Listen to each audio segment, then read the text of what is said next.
Bueno, continuamos entonces con nuestra reflexión acerca de la filosofía de Descartes, en este caso las meditaciones metafísicas.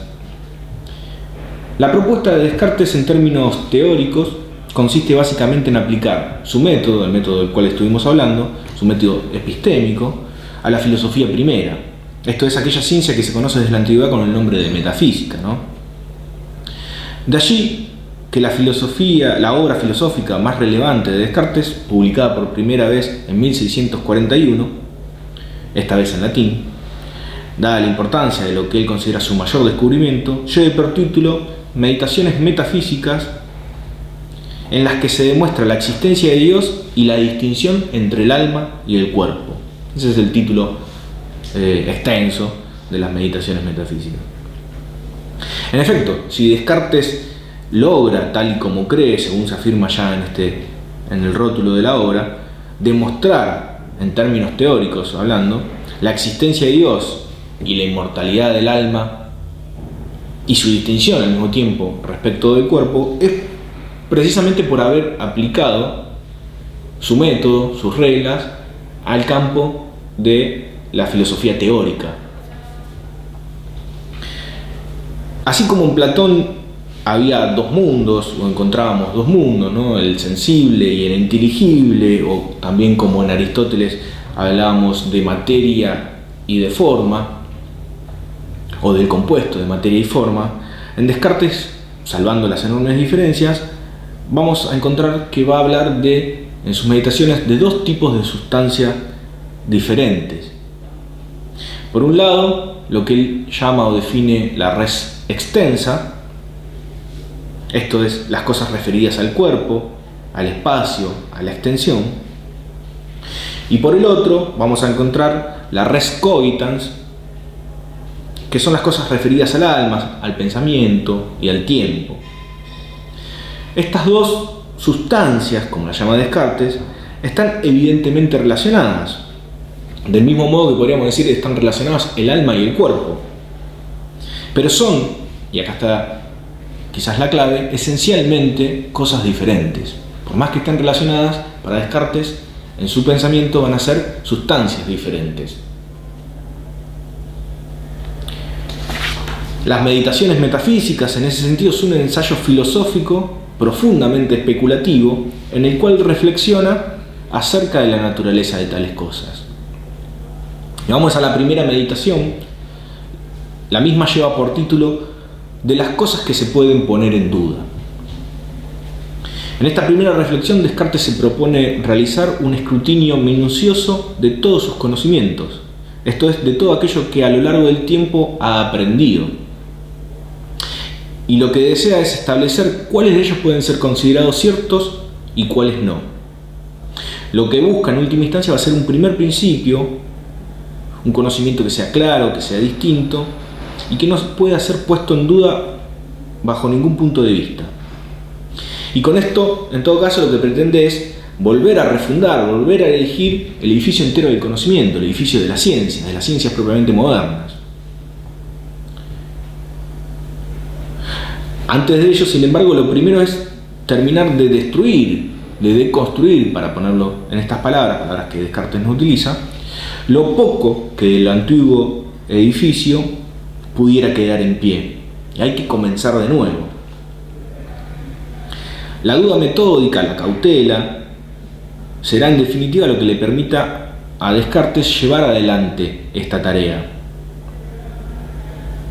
Ahora, así dicho, sin embargo, parece fácil, aunque no lo es una tarea bastante compleja. Pensémoslo así, si uno tuviese que analizar todos y cada uno de los conocimientos, dada la innumerable cantidad de conocimientos que uno va adquiriendo a lo largo de la vida, la tarea prácticamente resultaría imposible, porque se entendería hasta el infinito. Se podría decir que uno se pasaría la vida entera dudando o sumergido en un mar de escepticismo, y esto está muy lejos de lo que en realidad Descartes se propone. Descartes no quiere caer en un escepticismo, lo que desea es todo lo contrario, encontrar una certeza. Por ello mismo, y acá podemos ver cómo Descartes incluso aplica sus reglas del método, dice: Lo que hay que hacer es establecer un criterio de división según géneros o especies más abarcadoras que pudieran englobar todos los conocimientos en unos cuantos grupos. De esta manera, lo que procura es simplificar considerablemente la tarea que va a realizar Descartes. El criterio que va a adoptar, y que resulta bastante elocuente en ese sentido, consiste en dividir el conocimiento según la fuente de origen o el lugar de procedencia. Pensémoslo también de este modo. Todo el conocimiento es como un gran edificio que hemos erigido, va a pensar Descartes, sobre determinados cimientos o fundamentos. Y ya que la destrucción de los fundamentos necesariamente arrastra consigo todo el resto del edificio, sostiene Descartes en sus meditaciones, atacaré, por lo tanto, los principios sobre los cuales se apoyan mis antiguas opiniones. Esta primera etapa de destrucción, entonces, consiste en socavar los cimientos de los viejos conocimientos. Uno de esos principios es la sensibilidad. Todo el conocimiento que tenemos acerca de determinados hechos o cosas en el pensamiento de Descartes se reduce en última instancia a ciertas representaciones mentales o ideas que nos hemos ido formando acerca de las cosas. Esto según el análisis que hace Descartes de la descomposición de sus conocimientos. Las ideas solo pueden proceder de tres fuentes distintas. Según su naturaleza, Descartes las va a clasificar en adventicias, ficticias o innatas. Esta es una lectura quizás un tanto esquemática, que cuesta un poco encontrarla en las meditaciones metafísicas, pero nos va a servir para plantear bien o introducirnos bien en lo que va a ser la meditación 1 y 2 principalmente, para entender bien cuáles son los argumentos que va a utilizar Descartes en ese sentido. Al primer género de ideas pertenecen todas aquellas cosas que proceden de fuera de nosotros mismos, es decir, las que se dan a conocer a través de los sentidos. Estas son las ideas adventicias, precisamente porque nos advienen. El segundo género de ideas se llaman las ideas ficticias y son en cambio el producto de nuestra inteligencia, que toma ideas procedentes de los sentidos, pero que gracias a la imaginación o algún tipo de facultad parecida, es capaz de reorganizar, dando así lugar a todo tipo de elementos quiméricos o fantásticos. Los casos más ejemplares que se pueden mencionar son, por ejemplo, la idea de un centauro, ¿no? Que es un hombre con cuerpo de caballo, una sirena en ese sentido también, un unicornio. Son elementos sin dudas tomados de la experiencia y de los sentidos, pero que los hemos compaginado, reeditado, sintetizado, mezclados, dándole un nuevo orden. Y son ideas que no refieren a nada de la experiencia, que no refieren a nada que podamos encontrar en los sentidos, a objetos reales en ese sentido. Por eso son ficticias. Y las ideas innatas, las últimas, van a ser todas aquellas ideas que están en nuestra mente, en nuestra inteligencia, pero que no hemos tomado ni de los sentidos, ni tampoco las hemos creado artificialmente o de manera ficticia a través de la imaginación. Innatas precisamente significa que están en nosotros desde nacimiento. Veamos un poco qué es lo propio de cada una de estas ideas. En las ideas adventicias, como hemos dicho, Descartes se propone realizar esta tarea, que es la de discernir cuáles de sus conocimientos o cuáles de sus ideas o conceptos pueden ser considerados ciertos y cuáles no. En primer lugar, lo primero que va a hacer Descartes es dudar, según su método, y especialmente va a dudar de las percepciones sensibles, es decir, de aquellos conocimientos cuyo lugar de procedencia son las intuiciones. Y esto engloba todas las ideas adventicias. Sabemos, de hecho, que los sentidos nos engañan, pues lo que vemos de una manera muchas veces resulta ser de una manera muy diferente. La experiencia misma nos confirma y abundan casos en la experiencia mediante los cuales podemos confirmar este hecho. Nosotros podemos tomar un ejemplo que Descartes no utiliza, pero que es bien representativo de esta cuestión. Por ejemplo, durante miles de años creíamos que la Tierra permanecía quieta en su lugar, mientras que el Sol y los demás astros giraban en torno de nosotros, solo por el hecho o por la costumbre de ver salir el sol por el este y ponerse por el oeste. Y esto nos brinda una percepción, por decirlo así, absolutamente distorsionada de lo que la realidad es. Se debe a una cuestión de perspectiva, sin duda, pero en base a esa perspectiva nos hemos formado un juicio o incluso un preconcepto en ese sentido. Nos hemos formado una idea o un prejuicio que no se ajusta o no se corresponde con lo que las cosas son en verdad, con los hechos o los acontecimientos tal y como son en verdad. Sabemos a partir de Copérnico que en realidad somos nosotros los que nos movemos alrededor del Sol mientras el Sol permanece fijo en el centro del sistema solar. De modo tal que una y otra vez confiamos en los sentidos, pero una y otra vez al mismo tiempo lo que confirmamos es que los sentidos nos engañan, y esto es lo que va a decir Descartes. Los sentidos nos engañan. La realidad es muy diferente de lo que podemos apreciar a través de los datos sensibles, o solamente de los datos sensibles. Y lo que Descartes está buscando son certezas, mientras que los sentidos solo nos dan engaño, error, confusión, o nos permiten dudar acerca de la veracidad de los datos sensibles. En ese sentido concluye, voy a citar una cita de las Meditaciones Metafísicas que, reitero, ustedes pueden encontrar en el texto: todo lo que he admitido hasta ahora como más verdadero y seguro lo he tomado de los sentidos o por medio de los sentidos, pero he experimentado a veces que estos sentidos eran engañosos, y es propio de la prudencia no confiar jamás enteramente en lo que nos ha engañado al menos una vez. Por otro lado, vamos a tener las ideas ficticias.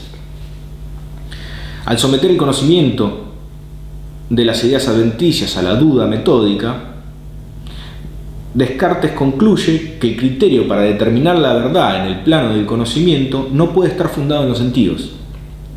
Pero esto no es todo, sino el comienzo de su reflexión.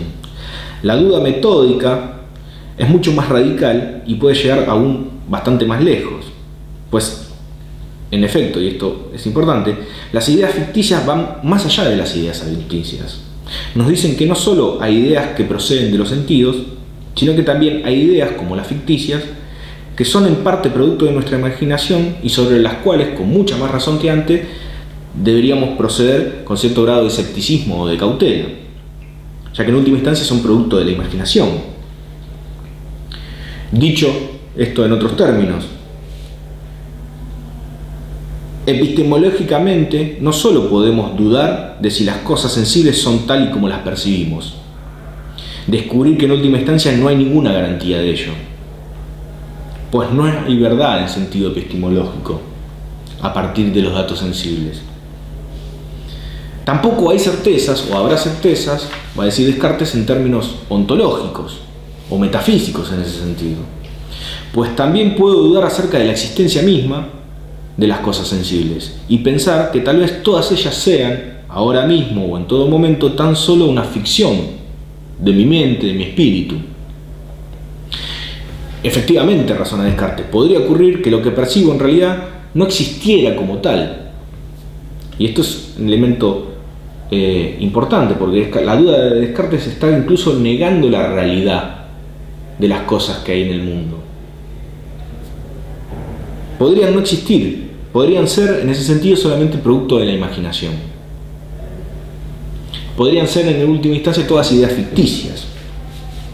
Así, mientras las ideas adventicias ponen en duda la verdad de los objetos percibidos sensiblemente, las ideas ficticias cuestionan además la realidad de las mismas, la existencia propiamente hablando de las mismas, que son los dos ejes que mencionamos al principio sobre los cuales se mueve o gravita la filosofía cartesiana. Para demostrar esto, Descartes va a proponer en sus Meditaciones Metafísicas, algo que vamos a encontrar claramente en la primera y segunda meditación, tres argumentos diferentes: el argumento del sueño, el argumento de la locura y el argumento del genio maligno. El primer argumento sostiene que podría suceder que todo lo que percibo no sea más que un sueño, va a decir Descartes, en el cual sea nuestra imaginación la verdadera artífice detrás de todo. Y cita, ¿no? Dice que estoy aquí ahora vestido con esta bata, sentado junto al fuego, que percibo el calor del fuego, etc. Todo esto podría ser solamente un sueño, que tengo esta mano, que tengo este cuerpo, que lo veo tan claro y tan nítido a través de los sentidos. Ahora mismo uno podría estar soñando. La pregunta es ¿cómo podría saberlo? ¿Cómo podría discernir entre el sueño y la vigilia? La realidad es que el sueño no se termina hasta que uno no se despierta. Uno no descubre que está soñando hasta uno no poder despertar. Y muchas veces ha ocurrido, va a decir Descartes, que uno está soñando con cosas que tienen ese grado de lucidez o los mismos datos sensibles de la sensibilidad que tiene lo que llamamos realidad. Con lo cual no podemos discernir muy bien, solo a partir del dato sensible, cuándo estamos despiertos y cuándo estamos dormidos, o qué es real y qué no, o qué es verdadero y qué no. Descartes no fue primero en introducir el argumento del sueño en la filosofía. Ya habíamos mencionado a Platón, para el cual el mundo de las ideas era el más real, mientras que el mundo sensible eran imágenes proyectadas en el fondo de la caverna. También en el Teteto, que es otro de los diálogos, Sócrates discute acerca de la imposibilidad de discernir entre el sueño y la vigilia. San Agustín, en otro contexto muy diferente, ya en la filosofía escolástica, señala que incluso algunos sueños, especialmente los sueños eróticos, va a decir San Agustín, tienen esta extraña capacidad para confundirse con lo que llamamos vigilia, con el hecho de estar despierto, con la realidad misma tal y como la percibimos cuando estamos despiertos. En definitiva, todo esto concluye a pensar que el criterio para distinguir entre el sueño y la vigilia no está muy claro. Y por lo tal, como no es claro, es dudoso. Y si es dudoso, según la primera regla del método, hay que suspender el juicio y considerarlo, por lo menos, como falso. Por lo menos hasta encontrar una certeza en la cual pudiera estar seguro de que lo que percibo sensiblemente es realmente verdadero. No satisfecho con esto, Descartes va a formular un segundo argumento, que es el de la locura. Algunos críticos, en efecto, sostienen que el argumento del sueño es muy poco convincente, que nadie en su sano juicio podría dudar del hecho de estar despierto. Ahora, si nosotros lo pensamos seriamente, bueno, ¿qué significa estar en su sano juicio? ¿Cómo podría saberlo? Sucede con la locura algo muy similar a lo del sueño. Uno no sabe si está enfermo en términos clínicos, por decirlo así, en términos de salud mental, sino hasta curarse de ella. Lo mismo que con el sueño, uno no sabe si está despierto o si está dormido, sino hasta despertarse. Podría ocurrir que uno esté bajo un cuadro delirante, bajo un cuadro de paranoia o de esquizofrenia, por hablar de cuadros clínicos, en los cuales uno percibe cosas o piensa que percibe cosas que en realidad no existen o no están en ningún lado, que solamente uno puede percibir. No sería muy extraño. Quizás en la época en la que Descartes formula este argumento y en el cual la disciplina, la psicología en general y la ciencia, la psiquiatría no estaban tan avanzados, quizás sí. Pero hoy en día sabemos que estos casos existen, sabemos que la locura es una enfermedad y que está lleno de cuadros, por decirlo así, psicológicos que pueden causar semejantes desvaríos. Cito un ejemplo, por ejemplo, en el Manual de Diagnóstico y Estadístico de los Trastornos Mentales, más conocido por el DSM, más conocido como DSM, que son sus siglas, que es el manual que utilizan muchas veces los psiquiatras para diagnosticar trastornos mentales. Dice: las alucinaciones pueden ocurrir en cualquier modalidad sensorial: auditivas, visuales, olfativas, gustativas y táctiles. Pero las alucinaciones auditivas son, con mucho, las más habituales y características de la esquizofrenia. Ahí tenemos un ejemplo, por ejemplo, en los cuales pueden suceder algo como esto que plantea Descartes. Es claro que el delirio y las alucinaciones, sin embargo, no van a ser la única forma posible de desvarío o de alteraciones de las facultades mentales. Y esto nos va a conducir a un tercer argumento que va a plantear Descartes, que es la hipótesis del genio maligno. Sin necesidad de apelar a tesis tan extremas como el de la locura, pero tal vez no menos extravagantes, tal vez exista, dice Descartes, un genio tan poderoso y astuto como empeñado en engañarme, un genio cuyo único objetivo sea llevarme al error y al estado de confusión constante, y con tal grado de persuasión en el cual uno ya no pudiese estar seguro de si lo que ve o lo que percibe es realmente real. Este genio maligno, este diablillo, por decirlo así, podría poner adrede en mi espíritu ideas completamente ficticias. Incluso podría hacerme dudar siempre que pienso que 2 más 3 es igual a 5. El genio maligno podría incluso hacerme dudar de las verdades o certezas matemáticas, cosa que de otro modo no podría nunca cuestionar. Tal vez exista este genio, va a decir Descartes, es una hipótesis, no lo sé, pero tampoco podría descartarla. Pensemos en el contexto, en la época e incluso en lo que significa la palabra demonio o genio maligno, y es una idea plausible en ese pensamiento. Tal vez en su afán de confundirme puede hacerme caer constantemente en el error y ponga en mí todo tipo de ideas ficticias, extrañas, haciéndome percibir cosas que en realidad son absolutamente irreales. Todas ideas, en el fondo, también ficticias. En definitiva, el grado de incertidumbre al que se enfrenta Descartes, una vez que toma el camino de la duda, ya pareciera no tener vuelta atrás. Solo resta seguir profundizando este método, el de la duda, el de seguir cuestionando los fundamentos y los principios del conocimiento hasta poder encontrar en última instancia algo que sea absolutamente cierto.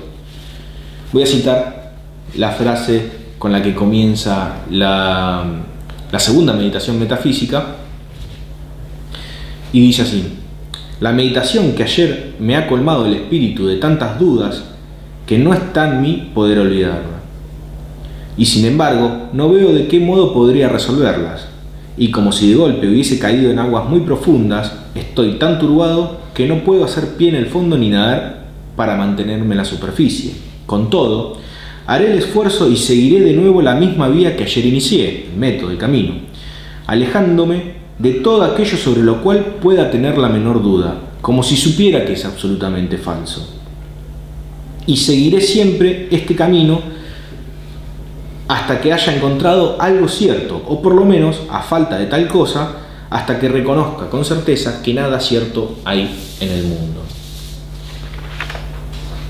La segunda meditación de Descartes, si la primera podríamos llamarla la etapa de deconstrucción, tomando la metáfora esta del edificio del conocimiento, a esta segunda meditación y las que siguen en adelante la podemos llamar la etapa de reconstrucción. Por eso, tomando la metáfora del edificio, podríamos decir que la duda metódica, tal y como se desarrolló durante la primera meditación, remueve hasta los cimientos mismos todos aquellos viejos conocimientos que no han sido fundados sobre la base de verdaderas certezas.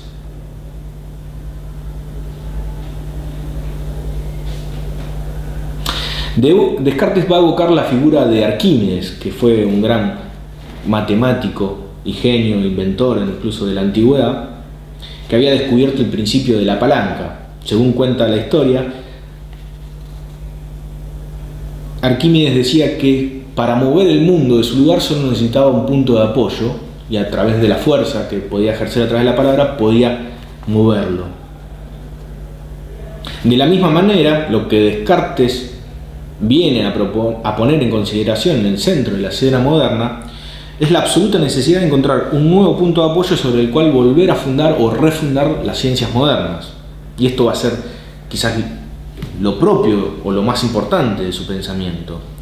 Y esta es la enorme importancia que tiene encontrar para Descartes el principio que está buscando, un primer principio sobre el cual fundar el conocimiento. Porque este principio van a ser los nuevos cimientos, los nuevos fundamentos sobre los cuales vamos a erigir el conocimiento. Y tiene que cargar nada más y nada menos que con todo el peso que una nueva era en la historia del pensamiento occidental va a proponer. Dicho así, no es poca cosa lo que Descartes está buscando o lo que se propone realizar. Siguiendo con esta metáfora arquitectónica, podríamos decir que su proyecto es ciertamente faraónico. Es realmente un monumento al pensamiento lo que se está proponiendo en términos teóricos. Ahora bien, precisamente el pensamiento de Descartes se despliega, la duda, hasta un punto que es límite, hasta un punto en el cual descubre que la única cosa indudable es la existencia de su propio pensamiento. Puede que no exista este cuerpo que tengo, ni estas manos, ni nada de lo que percibo físicamente. Puede que no exista ni el cielo, ni la tierra, ni las montañas, ni las cosas en general provenientes de los sentidos. No hay certeza, en última instancia, que me garantice la existencia de tales cosas. Puede que esté soñando, puede que esté loco, puede que haya un genio que me esté engañando. No lo sé, puede ocurrir todo eso ciertamente. Pero, sin embargo, hay una sola cosa sobre la cual no puedo dudar, va a concluir Descartes. Y cito Meditaciones Metafísicas: no hay duda, pues, que yo soy. Si me engaña el genio maligno, y me engañe cuanto quiera, jamás podrá hacer que yo no sea nada, mientras piense ser algo. De modo que, después de haberlo pensado y meditado bien, y examinado todo cuidadosamente, debe concluirse y tenerse por establecido que esta proposición, yo soy, yo existo, es necesariamente verdadera todas las veces que la pronuncio o que la concibo en mi espíritu. De este modo, Descartes encuentra entonces ese principio que estaba buscando, ese fundamento, que va a ser nada más y nada menos que el pensamiento, la certeza de su propia existencia, o el pensamiento que da cuenta de sí mismo. Ahora puedo ver con claridad, va a decir Descartes, que yo soy y que yo existo. Lo veo, piensa Descartes, no con la claridad que es propia de los sentidos en general, sino con la que es propia de esta luz natural, de la razón o del entendimiento. Y de hecho lo veo porque no podría ser de otro modo. Si lo negara, estaría entrando en una contradicción, en algo irracional. Sé con total certeza, va a decir Descartes, que soy una cosa, aun cuando ninguna otra cosa existiera, al menos yo necesariamente tengo que ser una cosa. Y entonces se va a preguntar Descartes, ¿y qué cosa soy? Bueno, de ahí viene la res coitas, ¿no? Una cosa que piensa. Es así como Descartes va a formular ese primer principio de la filosofía, que en latín reza cogito ergo sum, lo cual traducimos como pienso, luego existo, o pienso, por lo tanto existo. Por lo tanto, en el sentido de una conclusión, ¿no? Sé que pienso, por lo tanto, sé que existo. A la diferencia del resto de las cosas, que no sé si existen. Al menos yo sí sé que existo. Descartes lo va a formular incluso también en el discurso del método de esta manera, lo voy a citar. Al considerar que los mismos pensamientos que tenemos estando despiertos nos pueden venir cuando dormimos, sin que en ese caso ninguno de ellos sea verdadero, resolví suponer que ninguna de las cosas que jamás hubieran entrado en mi espíritu era tampoco más verdadera que las ilusiones de mis sueños. Pero enseguida advertí que mientras de este modo quería pensar que todo era falso, era necesario que yo, que lo pensaba, fuese algo. Y notando que esta verdad, yo pienso, luego soy, era tan firme y cierta que no podía quebrantarla ni las más extravagantes suposiciones de los escépticos, juzgué que podía admitirla sin escrúpulos como el primer principio de la filosofía que estaba buscando. Este es un momento entonces clave dentro del texto de Descartes, donde formula con todas las letras su primer principio. Y el primer principio que va a ser la base y el fundamento de todo el conocimiento moderno. De ahora en más, solo tomaré por claro y por evidente aquello que, como el cogito, como el pensamiento, dicho propiamente, se manifieste tan claro y tan evidente.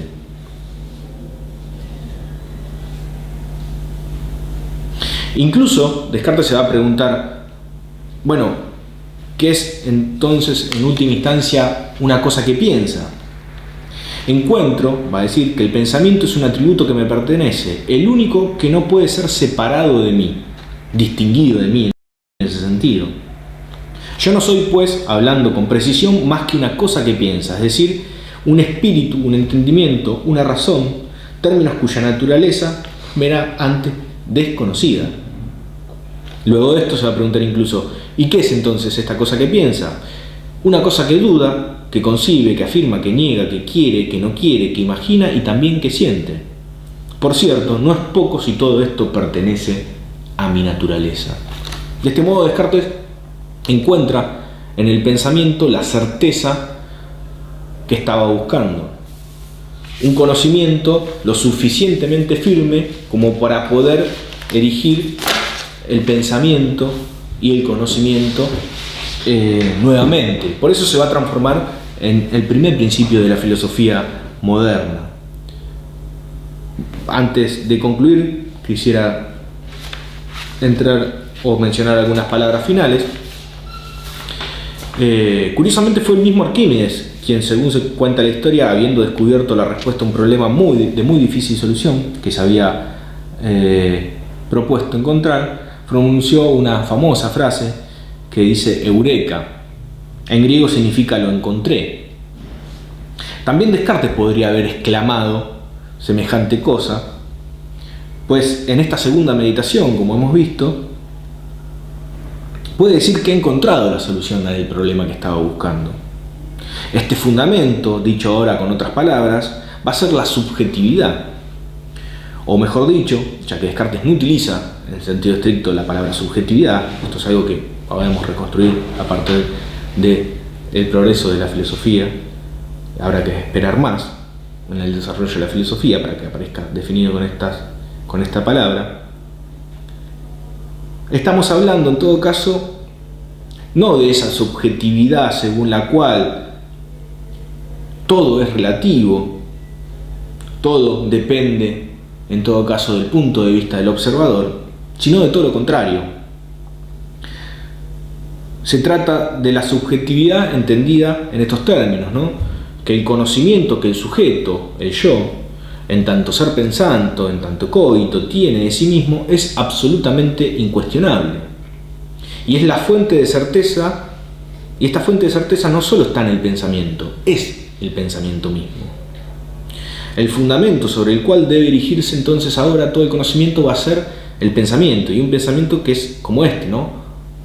Lógico, racional, metódico, fundado, demostrado apodícticamente. Y esto va a ser la novedad del pensamiento filosófico de Descartes.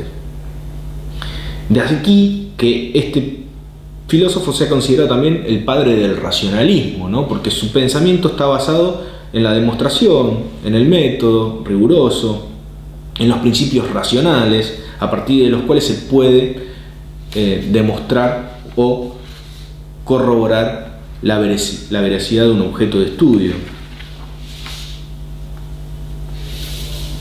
Y este principio también es interesante pensarlo de este modo, es un aporte que Descartes contribuye a la historia de la filosofía, pero que no es privativo de unos solos hombres o de algunos cuantos hombres. Descartes ya lo decía en el discurso del método, la primera línea del discurso del método decía: el buen sentido es la cosa mejor repartida del mundo. Es decir, que la razón, la luz natural, es algo que está en todos y cada uno de los hombres por naturaleza. Y utilizándola bien, conduciéndola bien, metódicamente, dicho en términos cartesianos, podemos garantizar encontrar la verdad, sea cual sea el objeto de estudio al cual nos refiramos. Hegel, en sus lecciones, que es otro filósofo, en sus lecciones de historia de la filosofía, dijo que René Descartes fue un héroe del pensamiento. Para concluir, podríamos citar una breve cita de sus lecciones, en la cual se sintetiza lo propio, quizás, o de manera muy característica, lo que va a ser el pensamiento cartesiano. Con Cartesio, entramos, en rigor, en una filosofía propia e independiente, que sabe que procede sustantivamente de la razón y que la conciencia de sí es un momento esencial de la verdad. Esta filosofía, erigida sobre las bases propias y peculiares, abandona totalmente el terreno de la teología filosofante, por lo menos en cuanto al principio, para situarse al otro lado. Aquí ya podemos sentirnos en nuestra casa y gritar, al fin, como navegantes, después de una larga y azarosa travesía por turbulentos mares, tierra. Muy bien, con esta última cita entonces concluimos lo que sería la presentación general de Descartes. Ustedes en su casa pueden releer los textos y cuando sea el momento del encuentro presencial podemos conversarlos o aclarar dudas, preguntas y demás cuestiones.